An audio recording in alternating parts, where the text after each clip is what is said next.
man. Be quiet for by a 2/3 majority in the case of more... Be quiet. I order you to be quiet. Look, you stupid bastard, you've got no arms left. Yes, I have.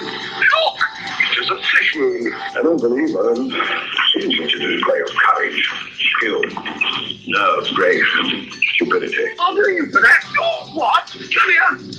What are you going to do, bleed on me? I'm invincible! You're a loony. A black knight always triumphs! Roundtable Live, Monday through Friday, 1 a.m. till 4 a.m. Eastern Time. Bring your mind, bring your ideas, bring your voice. King Arthur had nothing on us. Here at Revolution Radio, freedomslips.com.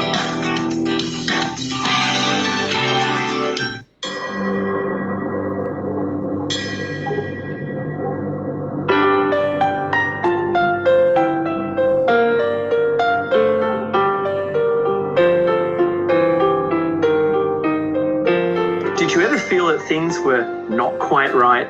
That everything was just ever so slightly askew? Do you have, to paraphrase Morpheus, a splinter in your mind? If you're interested in hearing the latest information about UFOs, the paranormal, Ancient cultures and structures, monatomic elements, longevity, fantastic discoveries in science, downloaded to your brain, then tune into us. Hi, I'm Dave. and I'm Mackie. And we are Shiny Side Out, Sundays 2 to 4 a.m. Eastern. See you then. Revolution Radio, freedomslips.com. You don't need to expect us. We're already. Barbara Jean Lindsey is an internationally acclaimed psychic, spiritual healer, author, and founder of the online mystery school, Esoteric University. As the Cosmic Oracle, she is a conduit to the powers that be to answer your questions about your future self, past lives, current career, love. She shines light into the darkness to illuminate what was, what may be, and beyond. The readings and advice given by Barbara Jean Lindsey are for entertainment purposes only, should not take the place of any medical, legal, or financial advice given to you by a qualified professional, and are not a substitute for medical, legal, or financial advice. If you need a doctor, call a doctor. If you need to be expanded, call the Cosmic Oracle.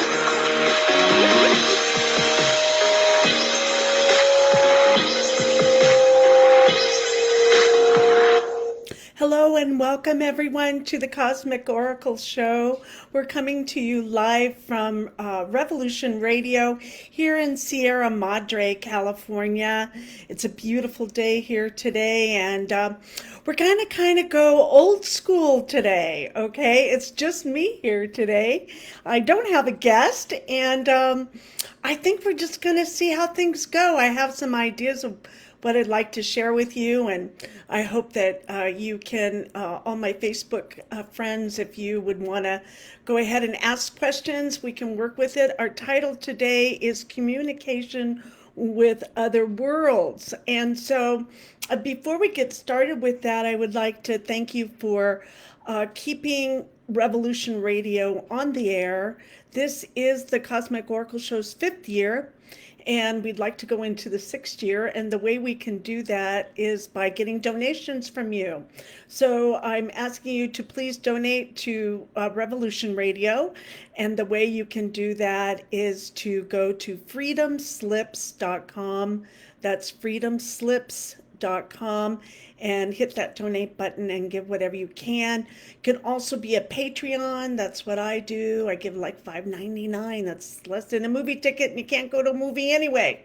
So $5.99 a month, and it just goes out monthly, and it kind of keeps everything going here. The lights are on, the computers, and know that every dime, every nickel, every dollar that you give goes directly to the station, because we're an all volunteer station. I don't get paid. No one gets paid. We all do this out of the goodness of our hearts. So So please give generously. Thank you. If you want to reach me after the show, you can reach me. Tell me your stories. I've been getting more stories lately. I really love that.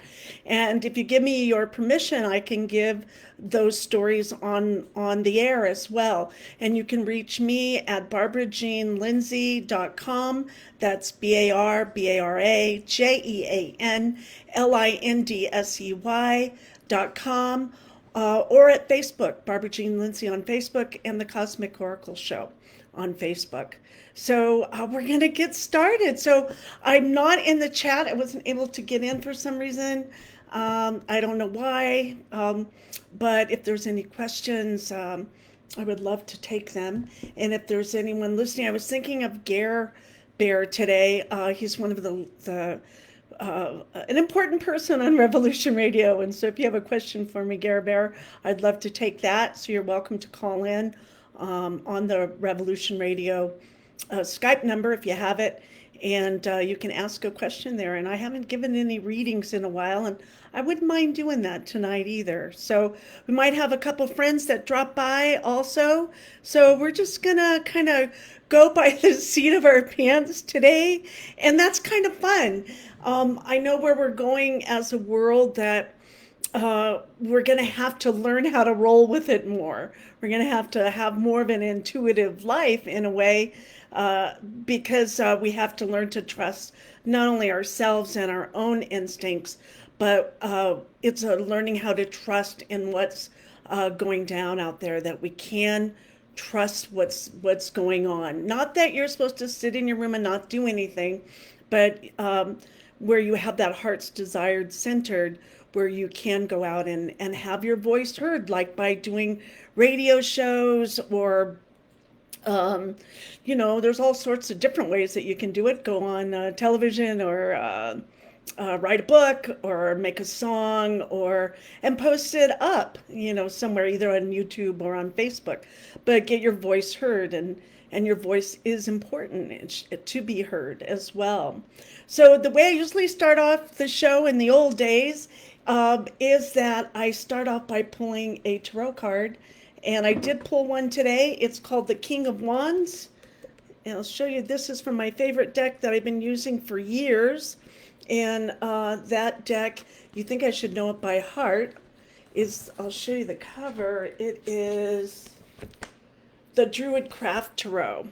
So those that can see that online, the Druid Craft Tarot. And so basically, if not denoting a person, the card may signify a windfall or negotiations, particularly around financial arrangements associated with marriage or divorce. Alternatively, it can refer to property settlements, charities, trust, or arts project funding.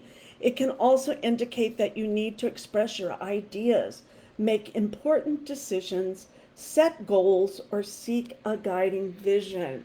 So that's kind of how we started off talking about this today, is that it's about your ideas and how to express them and to make important decisions about them.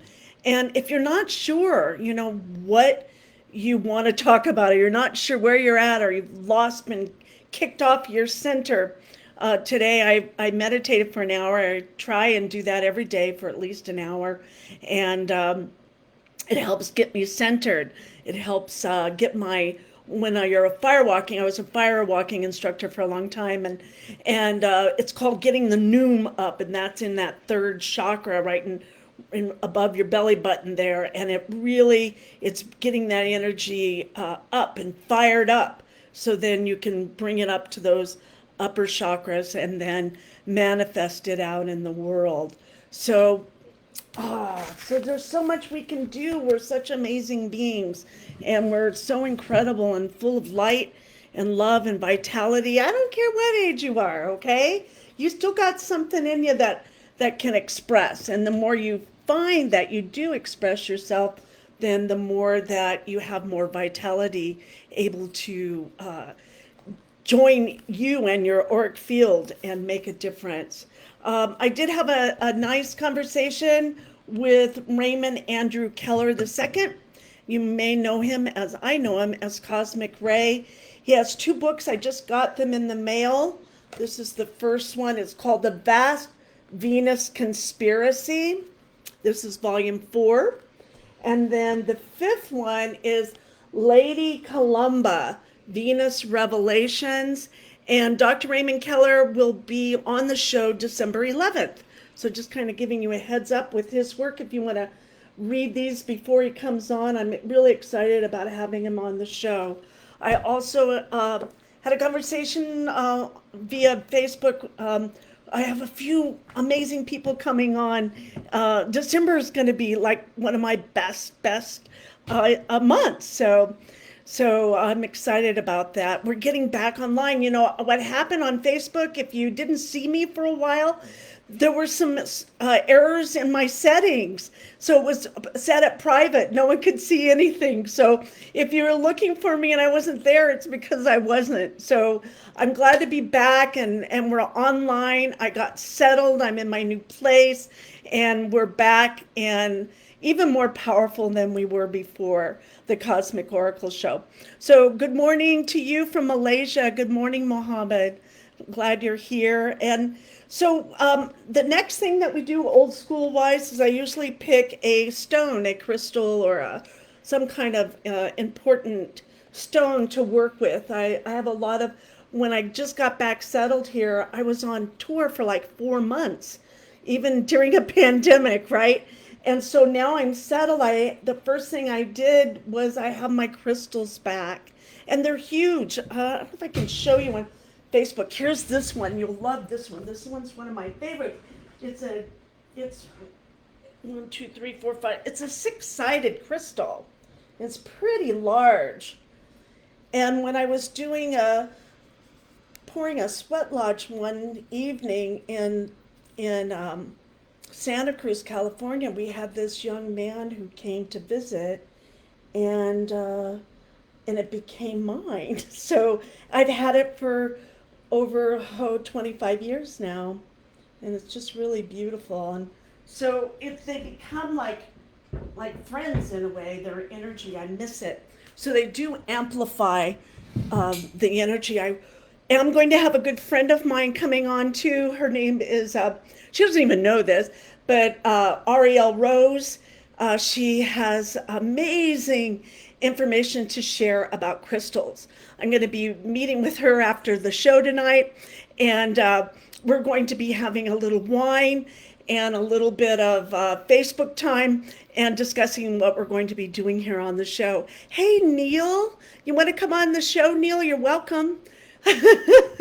Come on, I'll call you. Let's see, if you want, let me know and I'll bring you into the show. I was thinking about you today. So anyway, so the rock that I'm thinking of, or stone, I'm not sure what the right word to say or what you would call it exactly, but my friend gave me this. It's Shungite.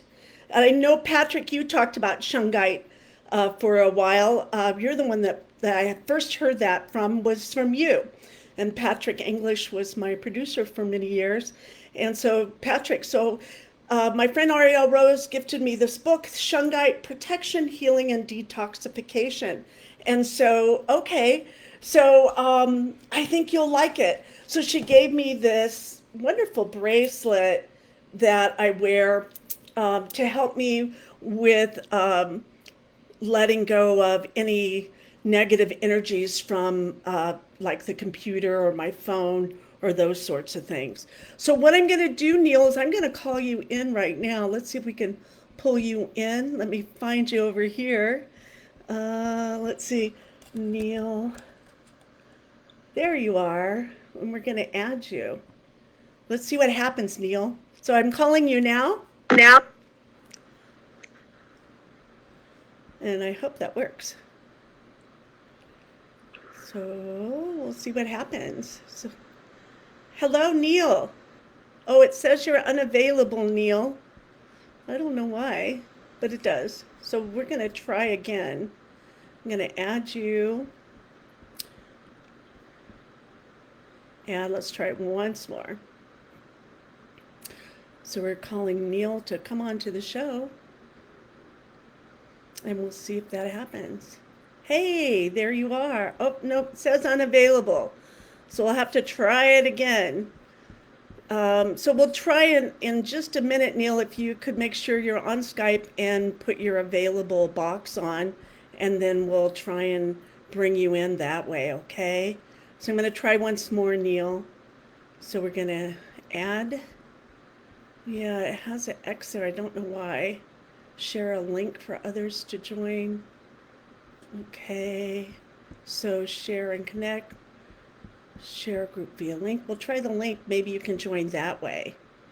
Okay, but maybe not. Okay. So we're going to try it again, Neil. We're going to try it the old-fashioned way. If not, we can try it in a little bit. Okay.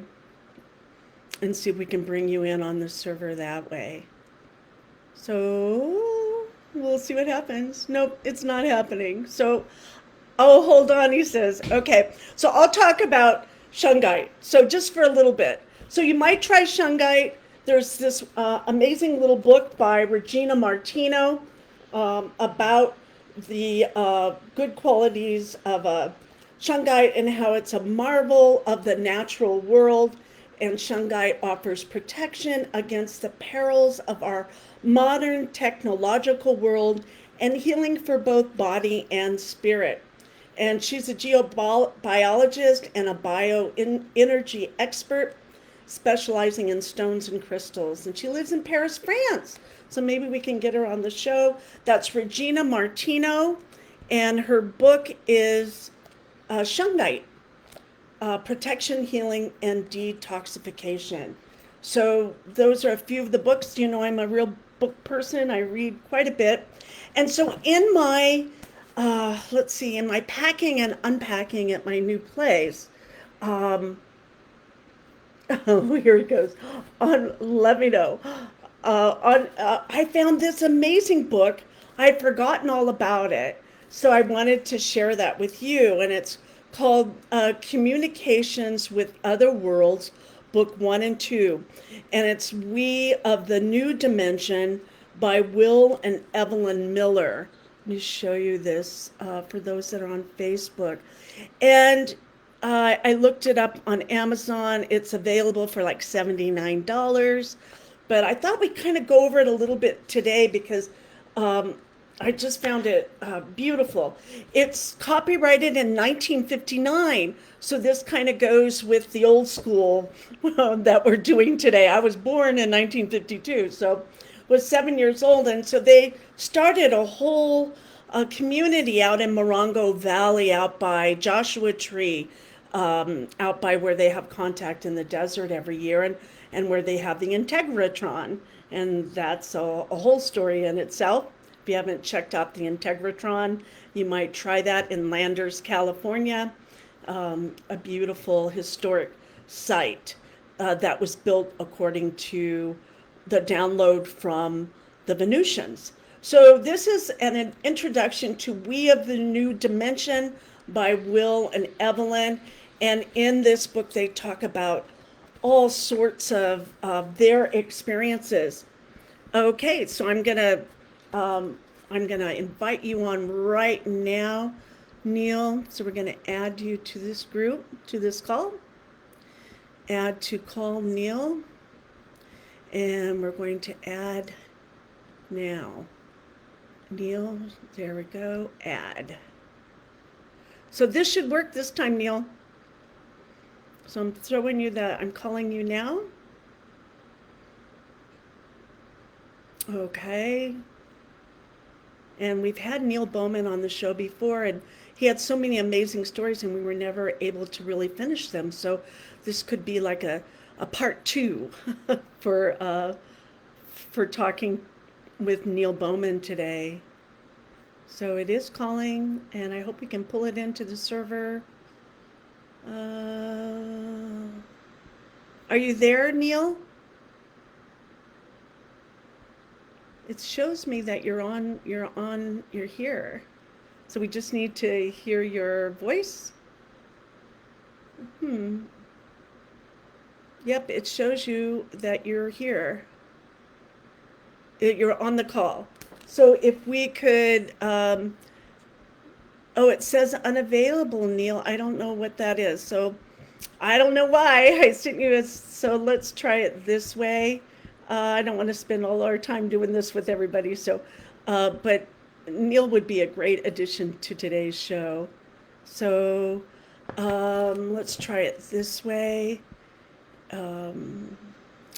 So let's try it again. Here we go.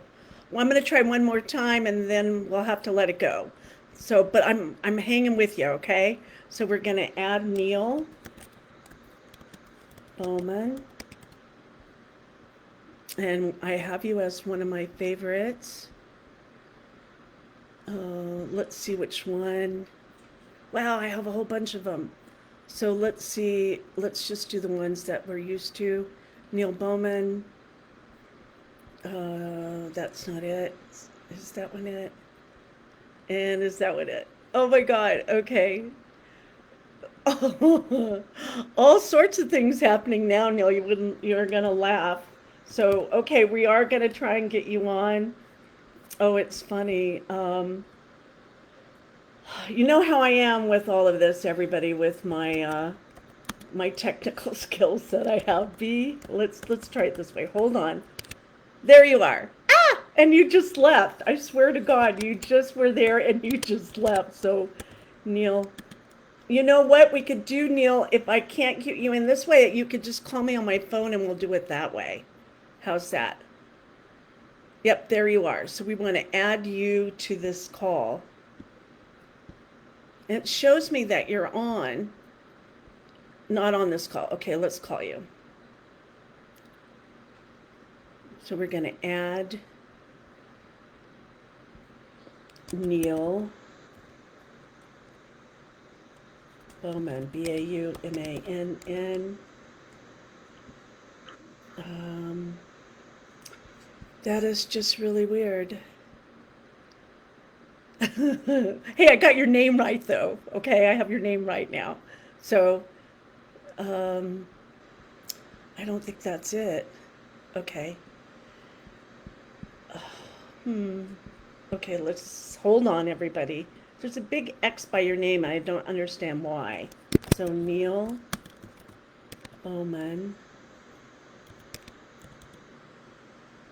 Okay, you know what, Neil? Why don't you go ahead and I will call you because it's not happening on Skype. So let me try you this way on Skype, maybe. Okay, hold on, everybody. This is normal with me. I'm so sorry, but this is how it happens. So we're going to try it this way. NEIL BAUMANN in your favorites. Call. All right.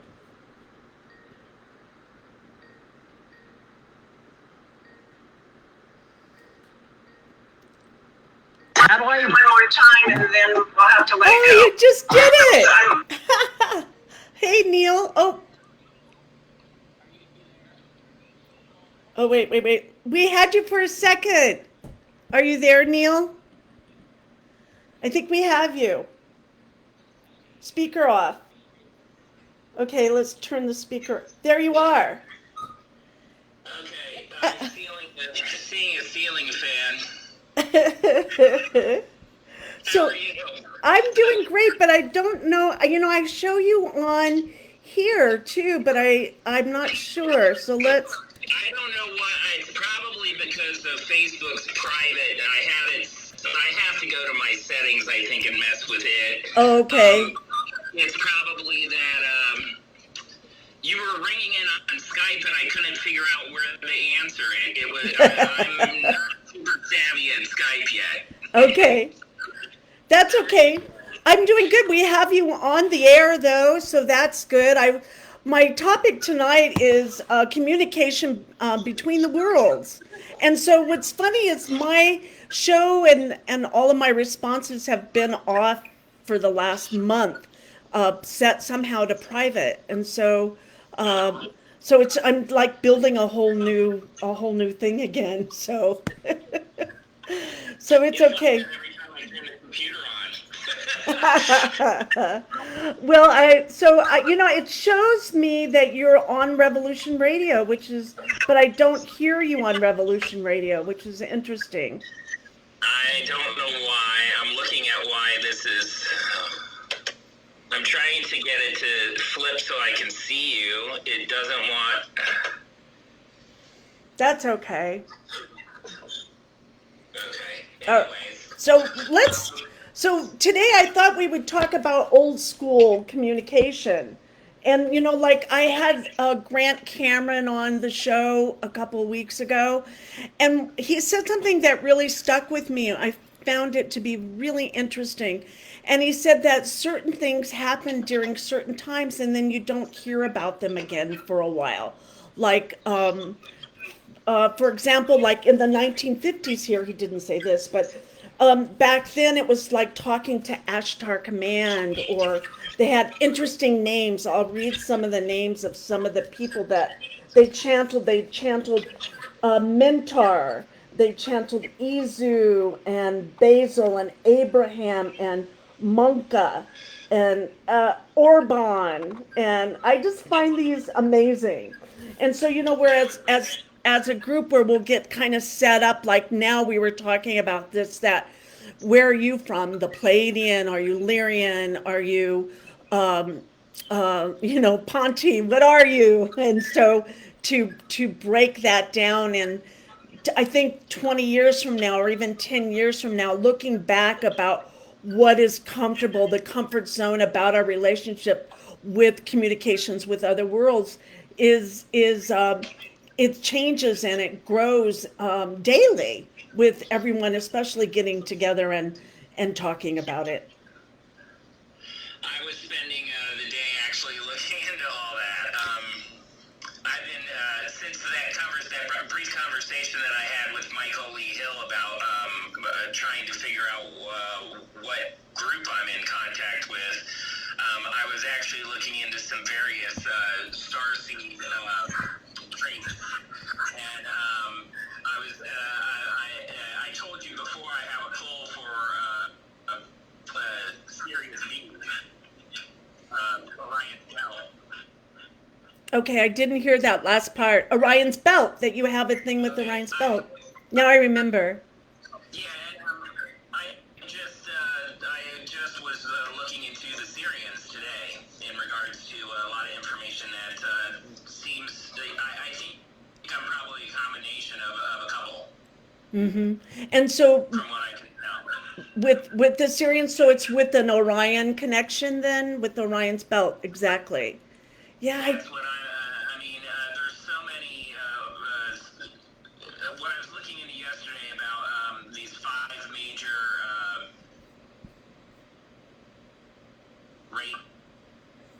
they call them the Council of 5, and originally it was supposed to be it was a Council of 9, and that there's literally like 2,500 different species in that grouping alone, 5 different races, 2,500 species. wow. You know, I mean, like I said, I've still been trying to make sense of the little blue guy that I had in my room. Well, yeah, but and that's your reality and how you work with that and how you can expand your consciousness with that, right? So each time you expand your consciousness, you're able to raise your vibration, and partly with talking with people from other worlds, whether they're alien, ET,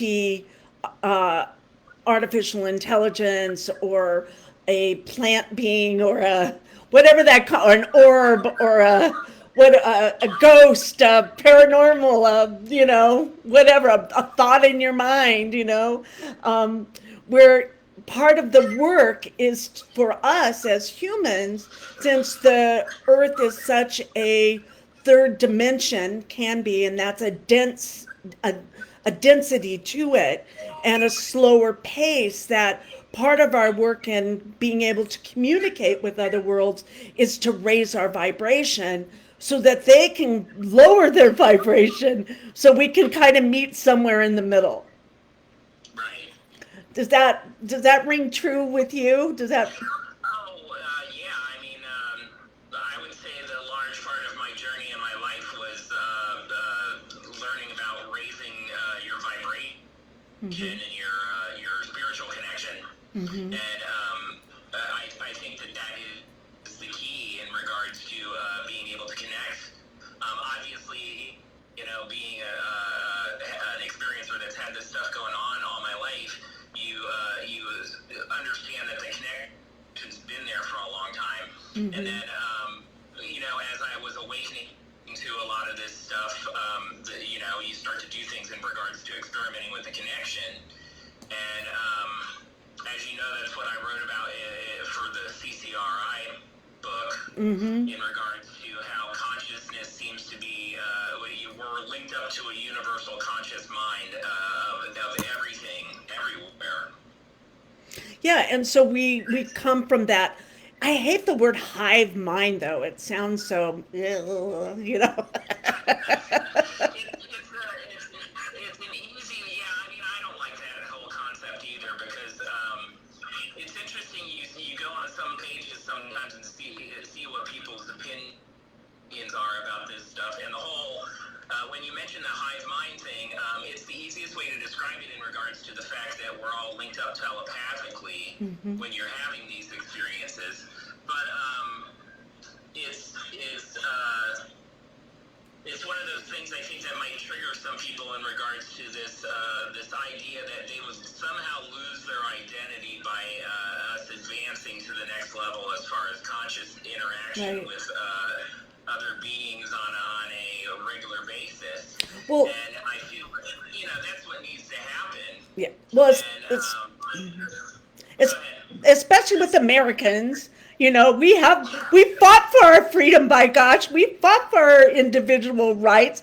We're not going to give them up so easy, But if you can kind of have that, right, and be with all that is, too, that whole connection with the oneness, because where we're going to go on this planet and our communication with other worlds is going to depend on our ability to be with that oneness. Doesn't mean, like you're saying, in that oneness you're going to lose your identity and just be clones walking around wearing the same jumpsuits and drinking the same orange juice, No, we'll still have free will.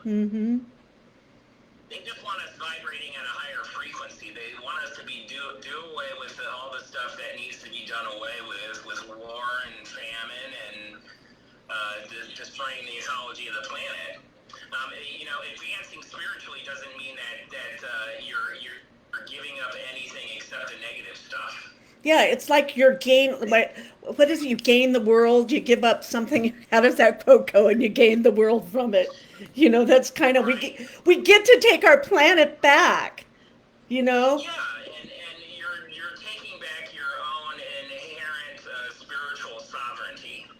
Yeah, we need that. We've lost it, especially through our relationship with nature, where we become, I know myself, I have to I work on the computer a lot. I'm a writer and I do the show and I do a whole bunch of other things. I'm on the computer quite a bit. So I have to really go out and force myself to take a walk. And once I get that walk, that's where I get my ideas sometimes. That's where I get my downloads, because I'm so busy and my focus is so on the computer and in that left brain, that really to up our vibration, we really need to get more in that right side of the brain, which is open, expanded, and connected. Hey, can you take the room for a second? I need to Sure. out for just 2 minutes. Okay, sure. So thanks for tuning in, everybody. Thanks for being patient with the Cosmic Oracle Show, especially if you're on Facebook. It's been off for a while, but we're back on today. I think I have everything fixed. And my friend NEIL BAUMANN, who I interviewed, just a few weeks ago, has generously come on the air with me tonight. So that's really fun, really exciting. And he has quite a lifelong adventure, shall we say, with that keeps ringing. Maybe who is that calling, right? Okay. So Okay, I'm gonna see if I can turn that off. Okay, so Neil will be right back, and let me. Okay, let me. There we go. So Neil will be right back, and so about you that are just tuning in tonight, and if you've had ET contact, extraterrestrial contact, and there's so many different modalities of how that can happen. There's wow, I'm not sure what that is. So, okay, and I have him off. So let's see. There we go. So there's so many different modalities, and that's what we'll talk about when Neil comes back, is the different modalities that we have, that we can have contact with. There's probably a list somewhere. I wonder if I could find that. Is there a list of modalities for contact? I'm sure there is a list of modalities for contact. ET, UFO. Okay, let's see. Oh, here we go. Yeah. There is, oh, yeah, we have Grant Cameron's book on contact modalities, too. I just thought about that. And so, that there are gateways to the paranormal world that have mystified humanity for centuries. So, and there's all kinds of ways that we can get contact to the other world, and that's through non-human intelligence. Through one of the ways is through psychic power. So we're talking about modalities of how to make contact to other worlds. So the first one I was talking about was psychic power, that you can use that power, that sixth chakra, where you're sitting down in that pineal gland and you're in your command center, shall we say, and you're opening up to all that is, the whole field, that whole beautiful, loving field that we're all a part of, and where you can connect. One of the ways to do that is through a psychic connection. Yes. I think, as I said, once the connection is established, as you know, it's quite easy if you're in the right place. Like you were talking about your experience when you were here in Ohio. We're having them firing up when you guys were looking at the ships. Oh, right, with the chief, with Lauren Zephyr, yes. That was really fun. So, that connection is there and established with you. Sorry, I'm winded from running the steps. It's okay. So once that connection's established, for me at least, it was very easy to go out and star watch and make a connection. Yeah, for me, I'm still a skeptic even after all these years, believe it or not. I really am. Because I have a strong intelligence part of me, doesn't mean I'm smart, but there's that part of me that, show me, prove it, I want to see it. Oh, you're quite smart, Barbara.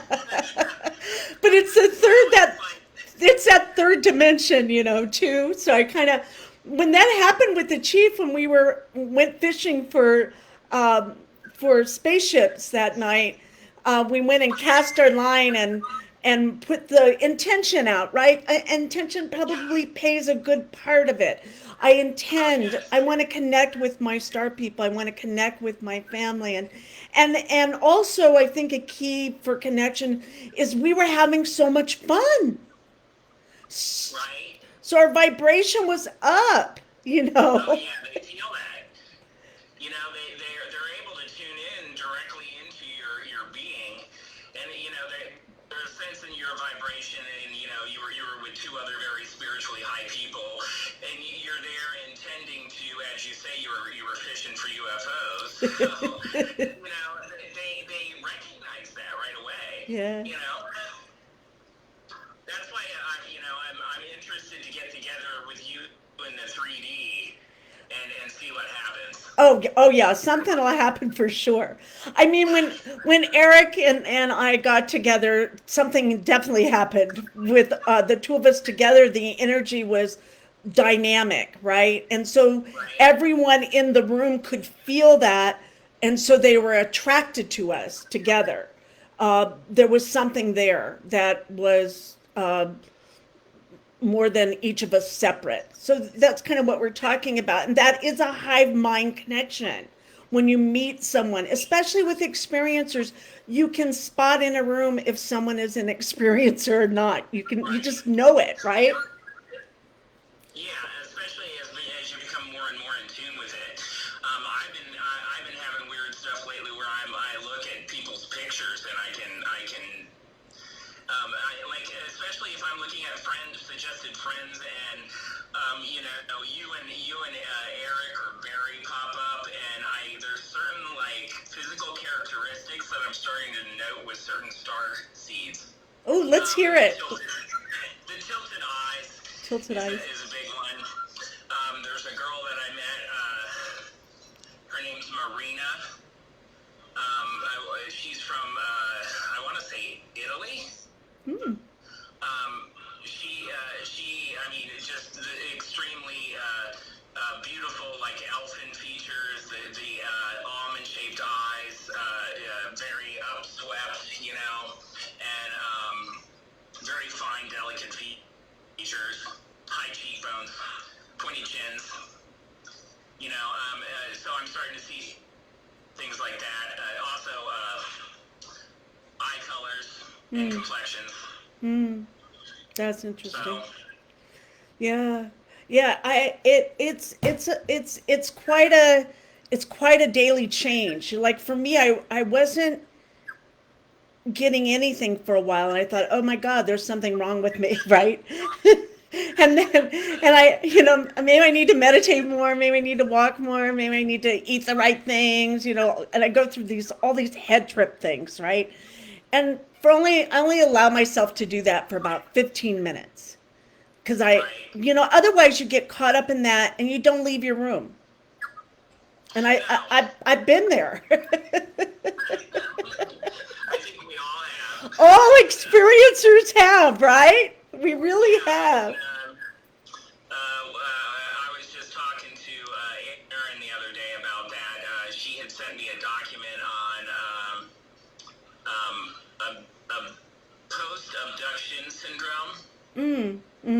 Which mirrors, I'll send you the file. Okay. Real good article in regards to how that mirrors post-traumatic stress disorder. Right. It does. And then what we were talking about with the experiencer's guilt that I was feeling with my son's interaction, and talking to him about his experiences, looking at some of the characteristics that I have on with that syndrome, because I exhibit all the signs that they bring up in there, of course. Well, for our listeners, what is experiencer's guilt? Well, for me, it was the fact that my kid's involved in it, and I was talking to him about an experience that happened when he was very young. He was 2.5, and he told me about a medical procedure that was done, and it just affected me emotionally hearing it from him.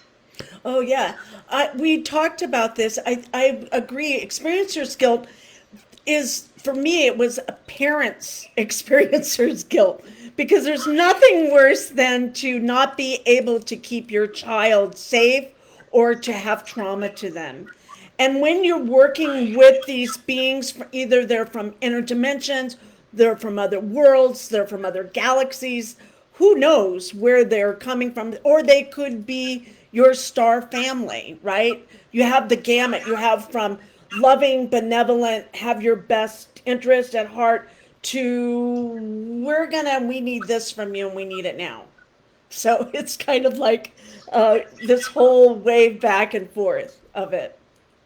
Right. And The experiences that I feel are benevolent, that I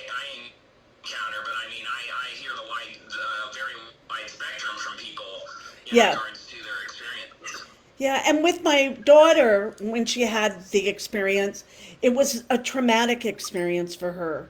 And so the way we handled it, we've talked about this, Neil, is that we went back into a regression with her, and she's talked with her star family, and she said she wasn't mature enough to handle it. But she did want them, this is interesting, she did want them to keep her intelligence because she liked being smart. And so she says, don't take that part away. I want to have that part. But she says, I'm not ready for the other part of it, which is where you just rip me out of my bedroom at night. That might work for you guys, but that doesn't work for me. So I don't want a memory of it. So please take the memory, and maybe when I'm in my 40s, I'll relook at it. And so that's what she did. And she's just starting to look at it now. But that was a way that they could both kind of meet halfway. We're kind of doing that let's meet halfway kind of a thing with them. And we forget that we get to talk back to them. I think that's where we're going, is that we get to have more of a conversation with them. I know for me, coming from the 50s, 60s, my first was 1989, but 12 years before that, see, 1989 minus 12, I don't know, 19 something. Wait, I'm going to do it right now. 1990 and 12 minus 12 is 7.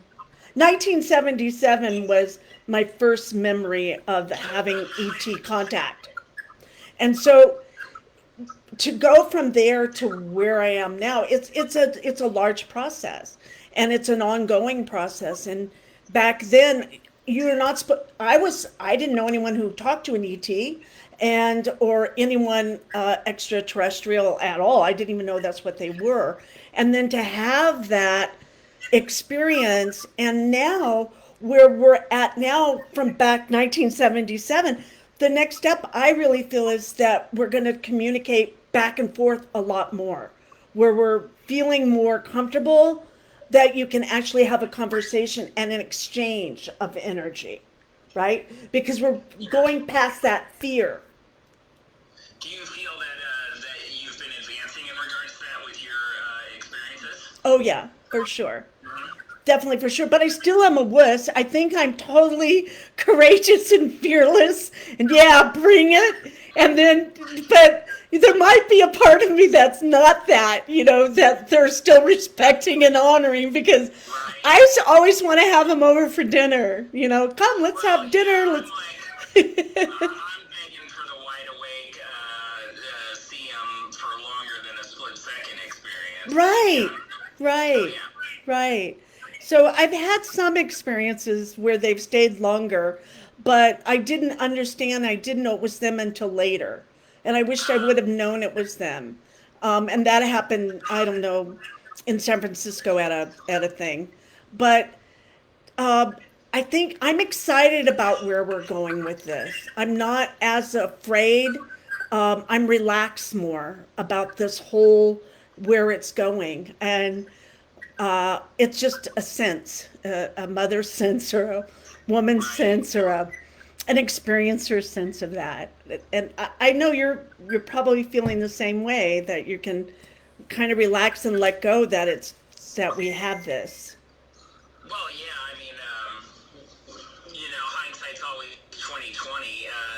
Looking back at the when I was having all the crazy paranormal experiences during the sightings in 2015 and 2016, if I was fully conscious of knowing that I had entities in my house when that stuff was going on, I would have been more apt to try and engage it rather than just wondering what the heck was going on. Yeah.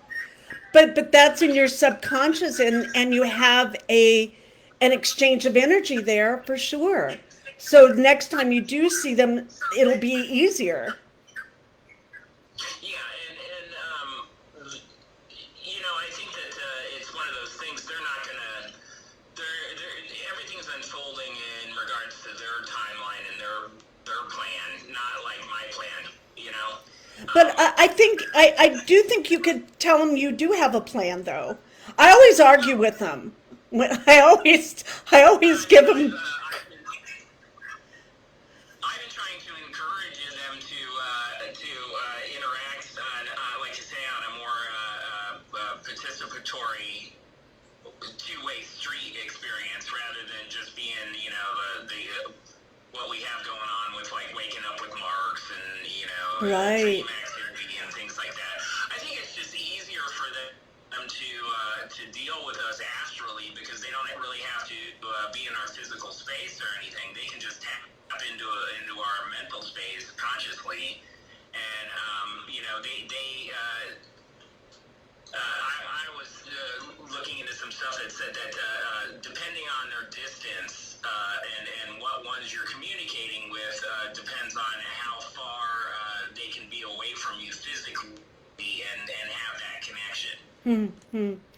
Well, and for me, it's been my whole road has been less science and more spiritual. It's just been a whole, Well, yeah, which isn't, you can't hold it in your hand, you know, kind of. It's like I want to, but it's not there.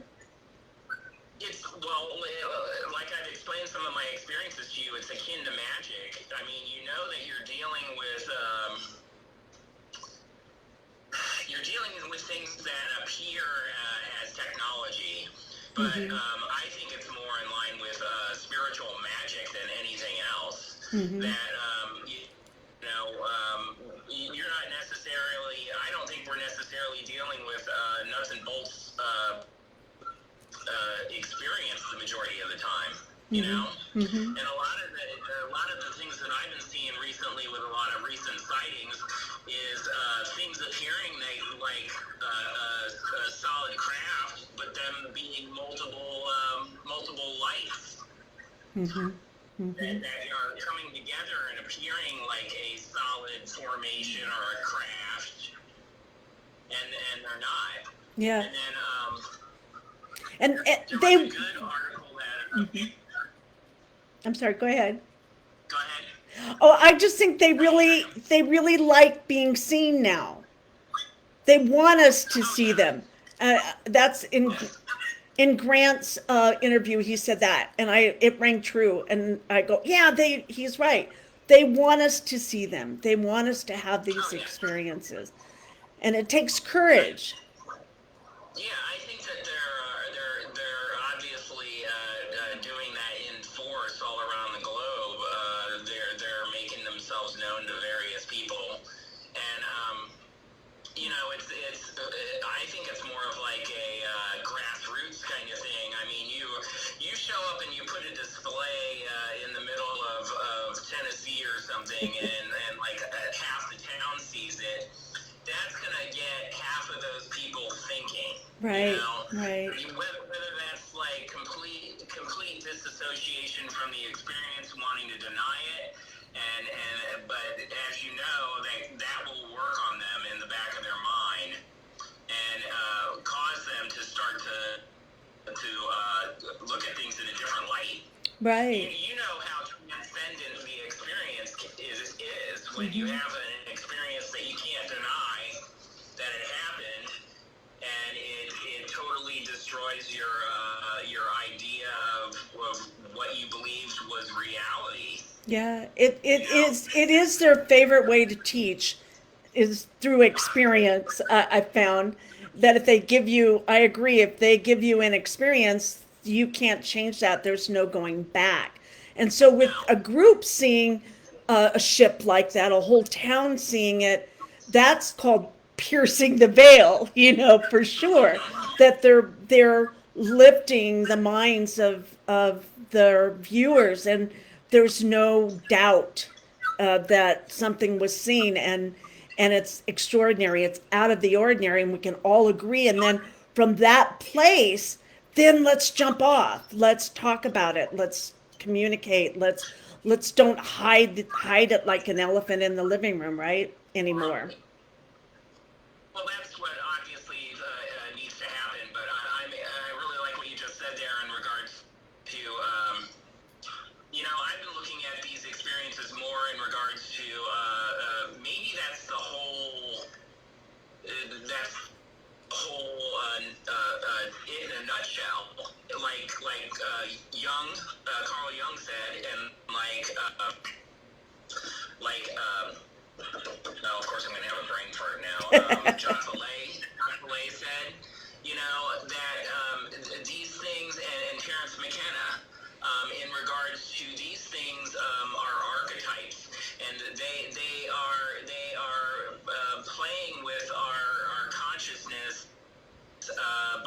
disappearing and doing the things that they're doing. I mean, maybe it's nothing more than that they are performing these experiences and encounters with people in order to trigger those changes. And that could be the whole thing behind all of it. It has, you know, obviously there's a larger picture with star seeds and raising of the consciousness on the planet. There's many beings that are here to awaken or bring about this global consciousness that's occurring. And I think that you have interactions on a lot of different levels. You know, you have the spirit world, you have ETs, you have other beings, mythological beings. I mean, there's all sorts of interesting stuff that's been going on, as you know, with cryptids and things like that making their appearances right now too. Exactly. And the Hopi prophecy talks about that when they're talking about the entering into the fifth world, is that there's going to be more and more experiences like that with people having experiences with mythological beings, griffins, dragons, unicorns, things like that. It's exciting.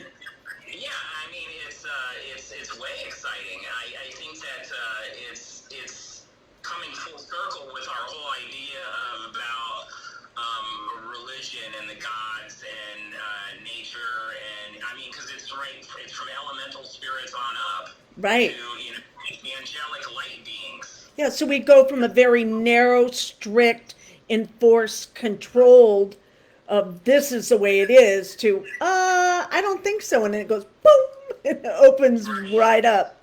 So we're getting ready for a break. We're coming on a break here. I really appreciate you jumping on the call today, Neil. You want to stay around? We're having some fun.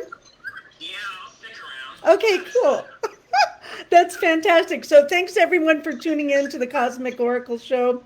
This is your host, Barbara Jean Lindsey, and we have Neil Baumann.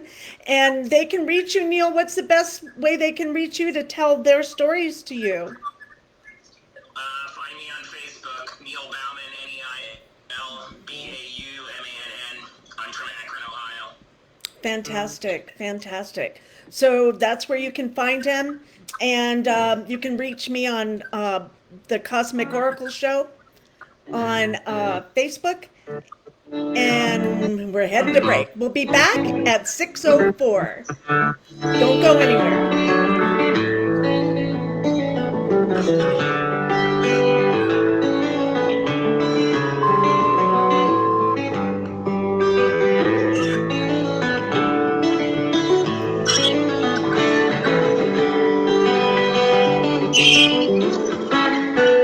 Listen to Revolution Radio at freedomslips.com, and we'll be right back after this message.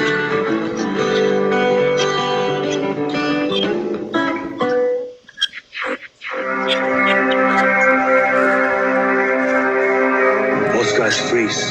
That's just cerebral cortex looking for an answer it doesn't have. See? Even your brain knows you're screwed. Guys just adrenaline right, whether you know it or not. The heart's beating fast. It's getting a little harder to breathe. The neurobiological system is telling it to run, but your knees are too weak to move.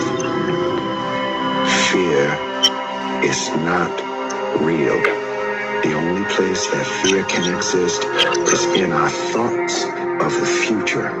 It is a product of our imagination, causing us to fear things that do not at present and may not ever exist. That is near insanity. Do not misunderstand me. Danger is very real, but fear is a choice.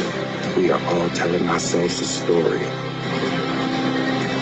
You're listening to Revolution Radio at freedomslips.com. 100% listener-supported radio. Reporting to danger. Unafraid. Right here, where information never sleeps. Revolution Radio!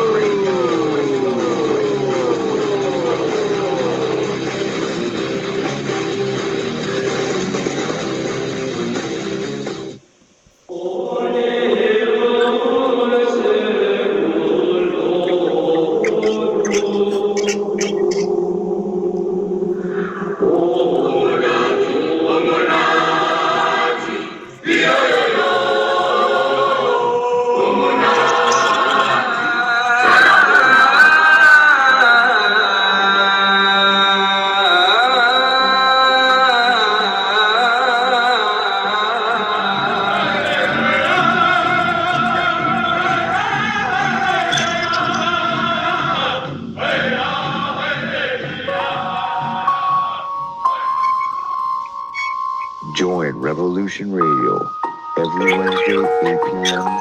Eastern Time on Studio B for Momentary Zen with host Zen Garcia at freedomslips.com, the People Station.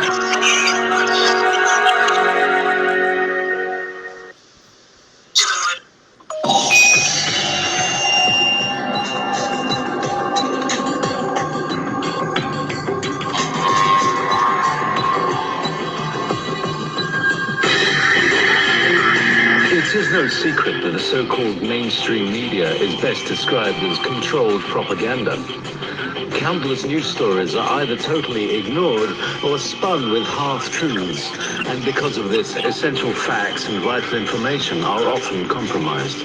Join Dr. Ott every Friday night on Studio B at 10 p.m. Eastern and learn why The Story Behind the Story was nominated for a Peabody Award in its second year of producing unparalleled broadcasting excellence in 1997. That is, if you really care about learning the truth.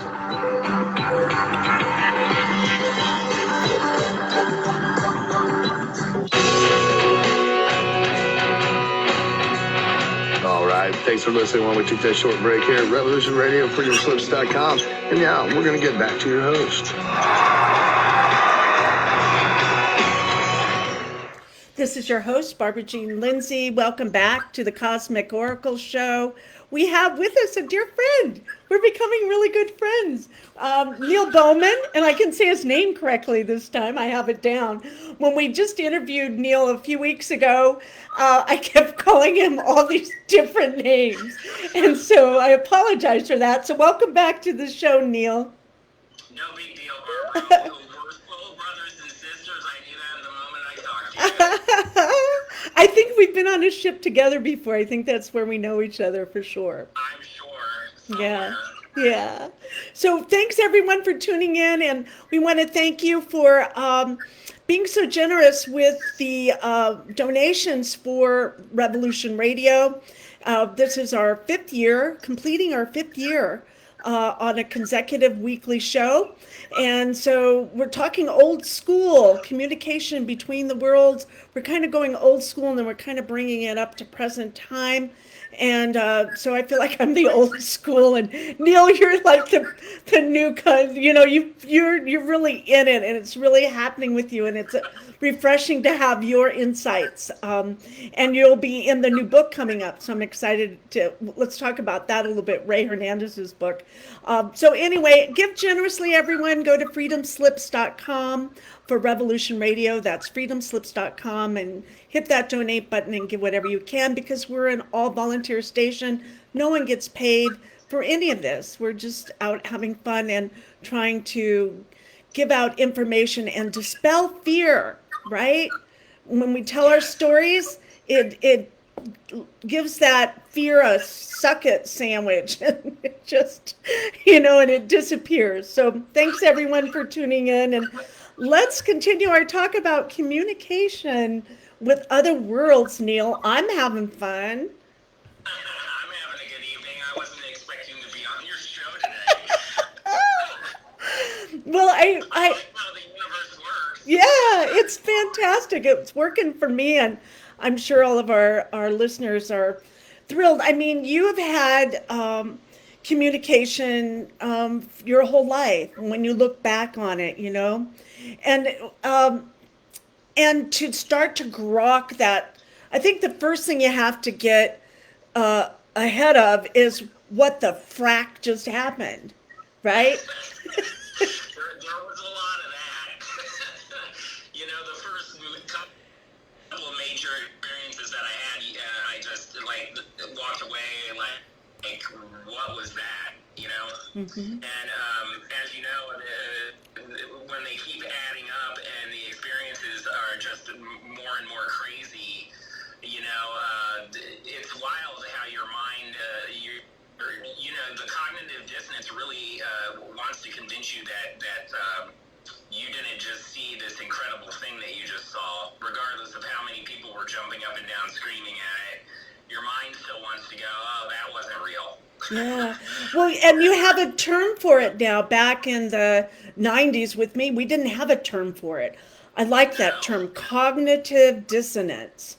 That's a strong word. That's straight from Eric Mitchell. Is it from Eric?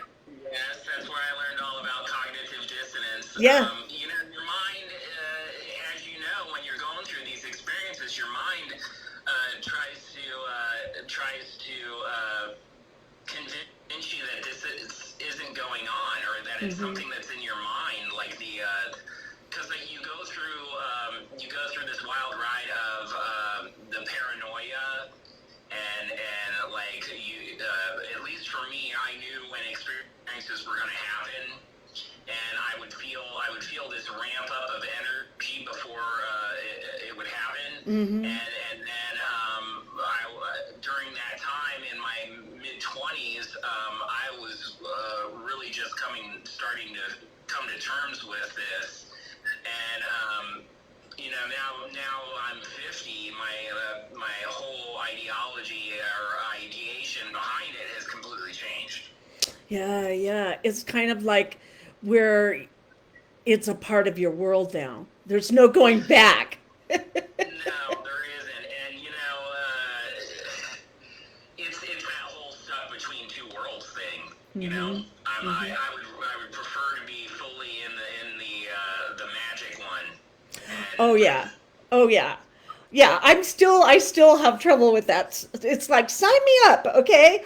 I would much prefer the fifth dimension or any of those other dimensions. This third dimension is slow. It's like, I don't know what they did with this planet, but it's like, I think I want out. And it's kind of like where you have to just stay with it and stay with it and stay with it and stay with it and stay with it.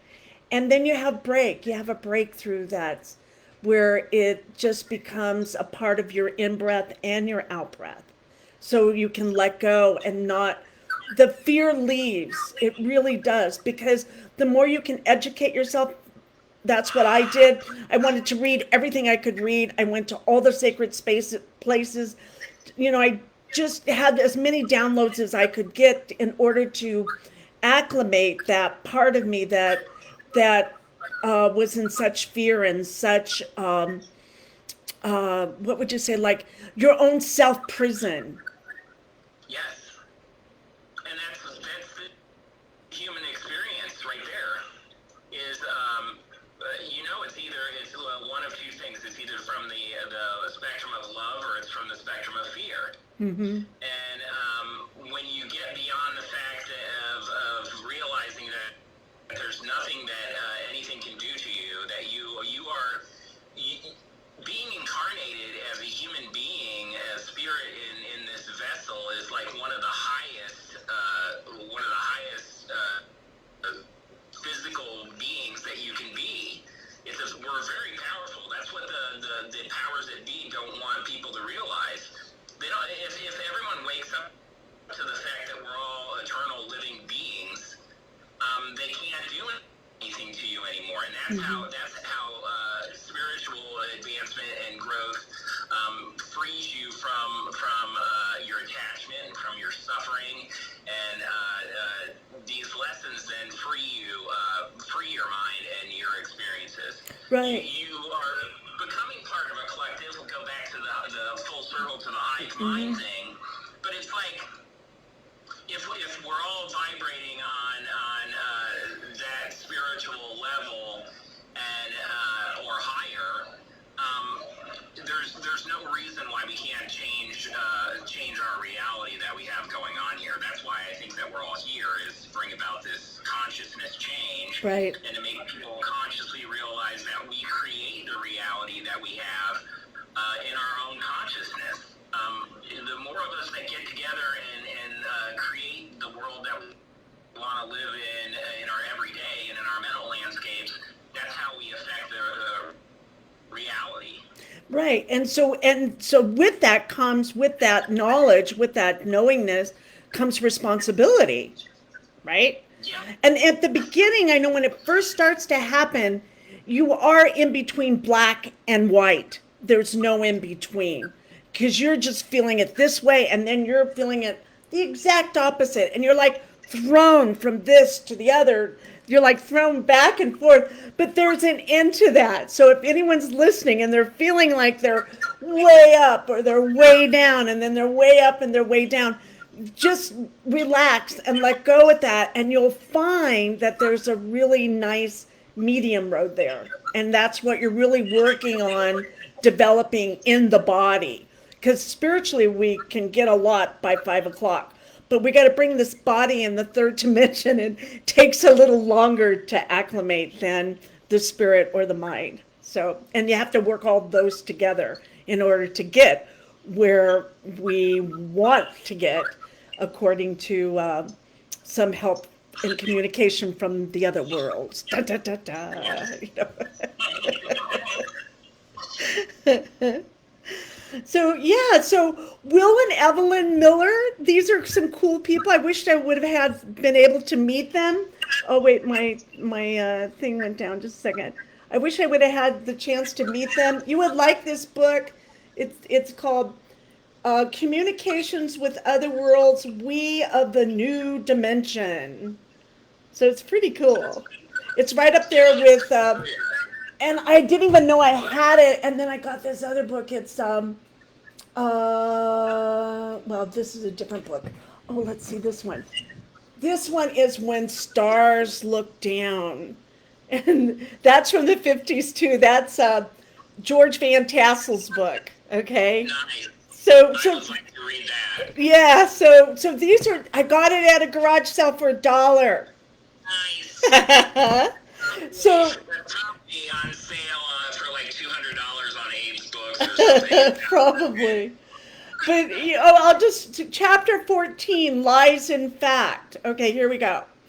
4 airplane pilots that I know have had close encounters with UFOs. One of them for a period of 20 minutes. One of them was over Washington, D.C. with UFOs all around the airliner. He was flying into the Capitol in 1952 when the headlines all over the country said, "Strange objects over the Capitol." These men are still flying passengers for one of the major airlines, and they are not kooks or having hallucinations, or they would have lost their responsible jobs long ago. So back in the day, you were a kook, or you were having hallucinations, or can I have some of what you're having? You know, kind of like that. And now there's also talk about the use of psilocybin. I'm probably saying it wrong, but a use of, am I okay? Hallucinogenics as a way to open your mind. Do you have any thoughts or ideas on that? Oh yeah. In my younger days, I did plenty of experimentation with psilocybin and psychedelics. You can't deny the fact that these compounds have the ability to disconnect you from your ego and your physical body. Ram Dass talks about it in the introduction of Be Here Now very, very well. And it's like one of the best descriptions of psychedelic experiences that I ever read before having major psychedelic experiences. And he completely talks about being high on psilocybin the first time and having his body dissolve from the toes up, and completely losing all touch with his physical association with physicality. And I think that it's a powerful tool if it's utilized in the proper aspects in regards to that. It can be something that can teach you how to disconnect from your ego, destroy your ego, disconnect you from your physical connection to your internal connection. Yeah, I think that's a part of having contacts ongoing too, extraterrestrial contacts or star being contact or your star family contact, however you want to call it, is that there is a part where that's ongoing, that your mind is blown all the time. You think you got that part and you get to have a vacation, but it doesn't happen that way. Once you've finally gotten that part, and I feel them being very patient with me.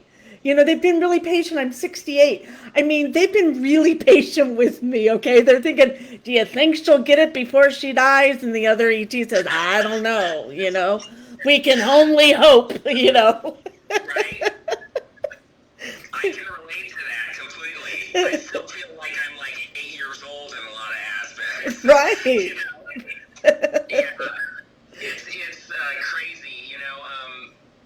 I never expected to be where I'm at, you know, today with all this. This last year of my life has been rather crazy with all this, coming out and talking to other people about my experiences and reaching out and connecting to other experiencers. And, you know, that has been most helpful for me, is connecting with people like you and like Eric and Aaron and other people who are lifetime experiencers who I can relate to and I can share my experiences with, and you know, I don't feel threatened in any way, shape, or form. I can freely express to you my truth and you know, just let it be what it is. Yeah, because we have a lot, we find that we have a lot in common, you know, with lots of different things. And you can't, if the moment you take this seriously, you're in trouble, you know? Oh, yeah. I mean, let's face it, I think humor is part of the grand plan. You know, most definitely. These beings have a very, very big sense of humor in regards to things. Yeah, I think they have to. They have to kind of keep us on track a little bit. You know, they must laugh about us all the time, you know. Oh, I'm sure. I mean, well, wouldn't the world be better if we all laughed a little bit more? Hell, I mean, heck yeah. Exactly. Right. You know, and today, you know, I was talking for the first time. I haven't talked to Brian Bland in a while, and because I've been on the road for those 4 months, and so I'm finally just kind of getting my out breath and getting settled. And so we had our first conversation online today for a long time. And so I said, how are you? How's the family? How's this? How's Michael Harrell? How's Pork and Beans? Da, da, da, da, da. And so we're talking and he goes, well, what about RE? And I didn't even ask about RE. And RE is the name of the Sasquatch that I had my first Sasquatch experience with, right? I haven't thought about Sasquatch at all. And right before the show started today, it's the first time I smelled the smell. And I know he was here. And just for a minute though, and it was kind of like, okay, it takes me to, I have to put out some too. I have to talk about it or want it or desire it or have it in my reality so that they can come in on through that back door or however they come through. But I had not had that experience in quite a while. And it was just really for a moment, it was just a real subtle, beautiful, this real earthy smell. It wasn't hot. People say, oh, you're smelling someone smoking pot outside your window. But all my windows were closed. And there's a very different smell. It has nothing to do with pot. Right. Yeah, no, your story, I love your story when you shared that with me about meeting. You said it's RE? Yes. I will be, now that I have a name, I will be reaching out to him. Yes. I told you I've been having this crazy pull. The Sasquatch, I feel like, are calling me. Like, I've been doing my best to reach out to them. And I actually befriended your friend, Garrett Duncan this last week. Oh, fantastic. I love Garrett. Some of his talks, some of his lives that he does, and he channels the Sasquatch. He has connections with him, and it was very interesting to take part in his live the other day, and the energy was just crazy. Oh, talk about energy. He's right up there with energy. He's right up there with Harihara Nandaji is the most God intoxicated person I ever met. Garrett Duncan's right up there. And you get Yes, and you get the two of us together. Oh my goodness. I could really feel and it was interesting because I was thinking about you last night and your story. I even listened to the George Michael song when I had thought about it because I was reliving your story and I was like, I have to listen to that song again, and it was just magical about how just the words of the song, you know, and it's so interesting how they do stuff like that. Well, it's Sorry. called, I don't know what the name of the song, but it's I Am Your Father Figure. And Father figure. and so I play that when I miss them, and they do come in that way for me. But they'll come in for you and whatever. I can't wait to hear what song they come in with you or however they come in. I want to see one. They're gonna come. Just by hanging out and talking about it opens up your field. And it's all Brian Bland's fault, okay? He's the one that's got me started. Actually, Michael Harrell's fault. And they both do an amazing show called Pork and Beans. They're awesome. You should get on their show. You would love their show. Yeah, you would really like them. And so they started it. So it's by us talking about it opens that field so that they hear you. You get to have that connection then. I really feel that's true. I think it's pretty. I get frustrated with these people that are into tracking down Sasquatch and Bigfoot, and they don't understand what they're dealing with. And for me, it's been rather apparent from the get-go that these are star beings, and as you know, the people see them on ships. People see them interacting with the light orbs and with craft. Oh, yeah. That's not a coincidence. No. That's not a coincidence. Well, hey. I think it's funny that people are running around in the woods searching for them when I would say the majority of the time they're not hanging out in the woods here. Right. I didn't go out in the woods. They came in my front driver's seat, my passenger seat of my car. And they did the same with Garrett Duncan. They went in the passenger seat of his car. And by us telling our stories, that's how we connected. So all of our listeners here that are on the show and who will listen to the show later, there's tell your stories. Start take an uncomfortable step out and tell your story, share it with someone. I mean, use discernment, of course. You might not want to talk about it at a dinner or whatever, but you'll get that feeling when it's right to tell the story. And by you telling the story, it gives permission for that person to tell their story, because whenever I've told my story, the other person always tells me a story back. Have you had that experience too, Neil? Oh, a lot. Mm-hmm. A lot. Like, I don't normally, before I started talking out about my experiences, I would very rarely bring up the subject to people unless I was somewhere where I would hear something and I would be automatically drawn to a conversation where somebody mentioned UFOs, or I would overhear somebody telling a story about one, or like you say, something would trigger me, and it's like spirit was like, talk to this person about your experiences. Mm-hmm. Mm-hmm. And I would bring it up, and then they would synchronously tell me a story about having a UFO experience as well. Yeah. And when this is an odd thing that just came up, when I'm searching, because we're always most experiencers, I think I can say this, I don't know, but it's a feeling that I have, that most experiencers have this obsession to learn everything they can learn about this subject. And it doesn't go away. So I would be very happy listening and watching YouTube videos of this information all day long, okay? I would just be really happy just to do that and nothing else, right? But sometimes when I watch some of these, I get triggered without even knowing it. And so I find myself in the kitchen going, oh my God, and I need to do something with this energy because I don't know what to do with it. And so for me, I'm an emotional eater, so I'll just start eating stuff, you know. I don't care what it is, so that I can just bring my energy back down a little bit because it's feeling very staticky on the outside.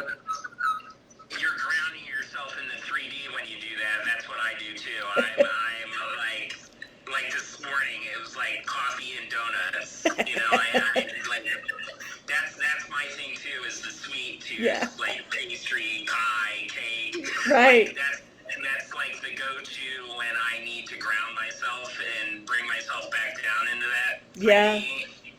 But I've been really trying to.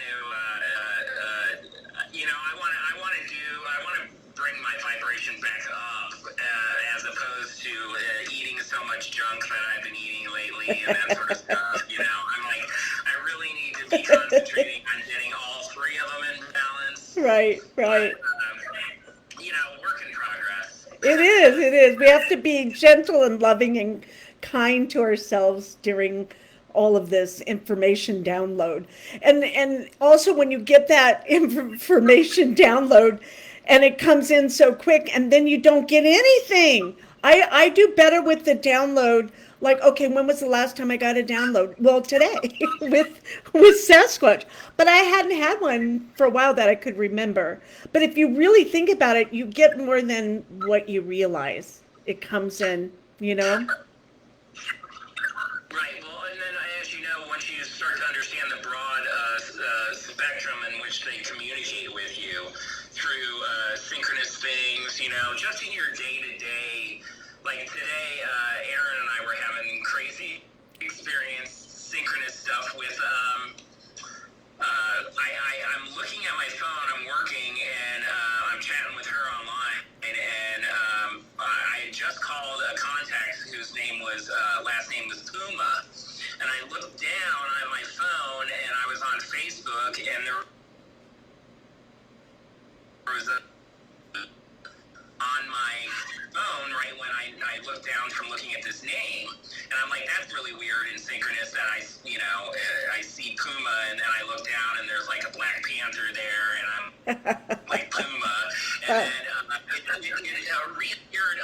another Puma showed up then after that, and this was after Aaron and I had a conversation. I said, this is really just weird. I just called this guy whose name was Puma, and then looking at this picture, and I sent her that picture, and she said, this one just popped up on my feed, and it was of a Black Panther as well. And so, you know, then we went and pulled the spirit animal listing for Black Panther and read it, and it's totally like synchronous with the stuff that we have going on with the two of us right now, and awakening to your potential or your purpose. Right. All that. Right. Yep. You know, so it's like you have that communication going on. You have them coming and doing things with animals. You know, I swear to God, the animals come and communicate with me, and I'm not communicating to animals a lot of times. I'm probably communicating with another entity or something. You have that, and then you know, the dream contact. You know, as you know, sometimes that's very, very, very lucid, and you know, your experience with seeing me in Egypt in the dream. Yes. And did you ever talk to Eric and find out what his dream was? I never did. And you know, I'd love to. Do you want to talk about that a little bit with, I hate when hosts say that. Can you talk about that? I hate that.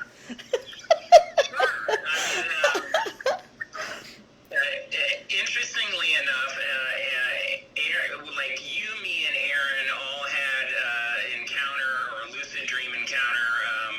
I'm pretty sure it was contact. Yeah. You know, I don't normally dream about owls that interact with me. So I think that was pretty much like a given right there. And she had a dream experience with a being, a faceless being with a hood, and she walked away from the experience waking up feeling very loved and affection and acceptance,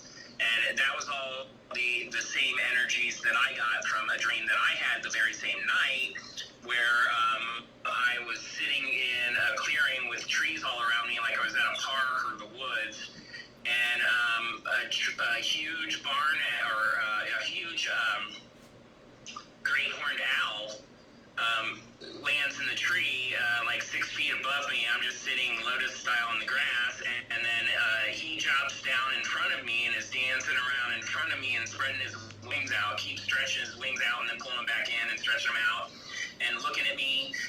And there was another one then. I look to my right, and there's another one just standing there staring at me and staring at the other owl. And then the owl that was parading around in front of me proceeded to climb up in my lap and look at me and climb up my arm and get on my shoulder, and then it was nuzzling into me, and I was overwhelmed with the same feelings that she had of like acceptance and unconditional love and comfort, all that. Yeah. And then you had this your dream. Yeah, I have my dream. So our listeners, we all had, Aaron and Neil and I all had lucid dreams on the same Sunday night. And so I wanted to ask Terry Lovelace, and I haven't done that yet. And I wanted to ask Eric, so maybe Eric will listen to this. I'm not sure. I'll contact Terry. And we'll have to figure out what the date was again. And I should have contacted him, but I didn't. So, and I said I would, and I usually go with my word. So I apologize for that, for not contacting him. But okay, so I'm having this lucid dream. And so a lucid dream is when you're in the dream and you're so in it, you know exactly what you're doing. You're fully present in that dream. And so I'm in Egypt, and I'm at the bazaar, and I'm with my two daughters, and we go through all the different bazaar. They're all saying what they're selling their wares. It's very crowded and it's loud. And we come upon this beautiful table of all this amazing jewelry. I still remember the jewelry. It's very Lemurian. It's just gorgeous. It had precious stones in it, and it was shaped with real fine gold in it as well, like little leaves, and it was just really teeny, fine, intricate, so delicately done bracelets. There were bracelets and earrings, and I swear there was a tiara or two. I don't know if I told you that, and then the way it was laid out it was gorgeous on this gorgeous fabric, and it's like it was definitely from another world. And my daughters and I just thought it was beautiful. And we're looking around, we couldn't find anybody who was the owner. And then we start to laugh because we're pretty sure that we could feel the owner watching us, right? And that was you. And I didn't know it at the time in the dream. And you come walking up, and you have the poofy pants and a poofy white linen shirt, and you have a vest, a little vest, like Aladdin, just like Aladdin would wear, with the turban and the jewel and the little, I didn't really get to see the feet, but I'm sure they were those little beautiful little curled up ones, and you were just so beautiful, and you were very sure of yourself, and you were like so successful and so, into what you were selling, and you were just so happy and everything. And then the next shift in the dream is this is very personal. I'm in bed with, and I don't see the person's face, but a beautiful man, and I am so happy, and I'm let go, and I'm feeling loved, and I'm feeling cared for, and I'm just where you're totally relaxed, and that's where all three of us were in these same three lucid dreams. That the theme of it was everything's going to be okay. You can relax. Everything's going to be okay. And I hadn't had that let go in quite a while. And I think physically, mentally, probably spiritually, I really needed that let go, because I'd been doing a lot, doing, making things happen, boom, boom, boom, boom. And that's kind of how I am as a spirit normally.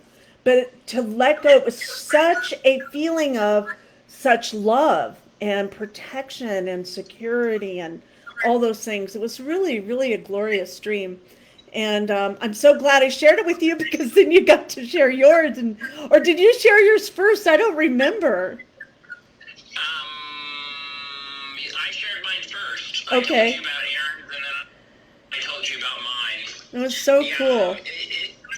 You can't deny. I mean, when you're having those lucid dream experiences, they're like realer than this reality. Yes. When you're there, it just seems like it's way more important than this. Right. Right. That's the best way to describe it. Like I feel more alive in those experiences than I do in my day-to-day reality. Mm-hmm. Yeah. Yeah. Boy, it just brought me back there. It was really good. Well, it's interesting that you mentioned, there's the tie because I was a jeweler, and then I actually worked for a shop in the 90s, late 90s, like 98. I worked at a tiara company. It was an all-women's company called Paris Bridal Tiaras in Cincinnati. Oh my God, you're kidding! The only woman that worked there with like 13 women. And I made bridal tiaras. We didn't talk about that. I didn't tell you the tiara part till tonight, Well, that's why I wanted to interject, because I thought it was so synchronous that you said that. I wanted to laugh when you mentioned the tiaras. Yeah, the tiaras were gorgeous. I wanted to put one on for sure. I still have a thing for tiaras, Must be some past life connection. This lady had contracts with Vera Wang. Whoa. So, cool. Yeah. It's like I said, it was kind of ironic that you mentioned that. Well, while we have a minute, I want to say hello to Pinky Lee. Hello, Pinky. Thanks for coming on the show. And hello to Leslie Young from Tasmania, Australia. And thanks for coming to the show, Leslie, for coming back. I've been off for a while. And Kathleen, Ariel Rose, thank you for coming on the show. And we'll see you later. And Leslie Young, thank you guys for coming in and checking in this evening. And so there's lots of different ways, different modalities that they can reach you and bring you in so that you can communicate. And also there's a whole bunch of different, we could kind of talk about whatever you want, like remote viewing, or let's talk on hypnosis. Let's talk a little bit about your hypnosis. I've only had one regression my whole time. And so would you like to share a little bit about a regression that you had with, do you think that's a good thing for people to do, or should they really check it out and it's kind of not to be done? It's kind of like, I was thinking, it's kind of like you don't want to do drugs when you want to do the drugs with a shaman and make it a special thing, but not just as a partying sort of a thing. You know what I mean? So it's like, there's a name for it I can't remember, when you do drugs all the time. It's more of a social drug, or I forget what it's called. So It's visual or social. Social, yes, social drug. So it's kind of like that. Yeah. So it's kind of like that with getting doing a regression. So if I think you can overdo it and do it too much. And so I could be wrong. I'm not a professional. I mean, I am a certified hypnotherapist though, but I think there are the times when it is a good time to do it. And I know that you've had really good results with it. Yeah, I had reached a point where I felt like I needed to do it in order to answer some questions in regards to some of my experiences. I met Tanya Dunn through Eric in the Experiencers Meet group, and she's a licensed hypnotherapist in Kentucky, and I went down there in July. And I'd been wanting to get regressed for probably like 15 years. But yeah, I had looked into it a while back, but I never trusted finding somebody that I could go and speak with that was directly experiences with ET contact. So I went down and got that done in July, and we looked at 3 separate incidences that I had. One stemming from early childhood, one dealing with the encounter in Florida in 1989, and then the last one was dealing with the time episode in 2016 where I lost an hour and 45 minutes of time off of my porch. And that's the only time that I've been regressed. It was a very helpful experience. It was very interesting. Learned a lot. Was not able to get access to the missing time. All the events were verified with my memories of the experiences. Everything that came out under hypnosis was dead on my memories of the encounters. Well, that's not surprising because that's usually what happens, right? You get to get some validation to what you experience. So there's something that there is in your subconscious and your mind that then you get to say it's okay. Then you get to shelf that in your beingness so that it's comfortable, right? So it's not outside. Sometimes when you have these and they're so overwhelming, you put them outside yourself to be comfortable. And when you do have the regressions, you're able to kind of like dissect and throw away what doesn't work for you and then acclimate what does work for you as a spirit, as a mind, as a body, as a growing entity yourself, right? As a being that you are. And you get to kind of, sometimes when you have such extraordinary experiences, it almost like breaks your reality. And so how do you deal with that? And so by accessing them from a very neutral part, right? A neutral place, a neutral, loving, kind place, then it actually helps you to extend your states of consciousness. I don't know what I just said, but it sounds good. No, just I agree with that wholeheartedly. It's all about integrating those experiences, and then for me, it just got to a point where I was like, okay, I need to go through this experience to verify that these memories are coming off. Because one of them was a dream encounter when I was a child, and now I'm 100% positive after the regression that it was an actual physical experience that occurred, and my reality and consciousness at age 7 was trying to tell me it was a dream, and these experiences. Several of them, physical artifacts after the effect. I had an experience that we looked at where it was brought up during the regression of an implant that was put into my nostril, and I described the tool as I saw it, and it my investigator friend who had sat in with me for the regression showed me a picture of the exact that he had from another experiencer who found this object on his floor in his apartment after he had come home from having an abduction experience in his car. So it looked like the tool or the tip of this thing, because it was about 3.5 inches long, must have gotten caught up in his clothing or something like that and fell out onto his floor in his apartment when he got back from the experience. Wow.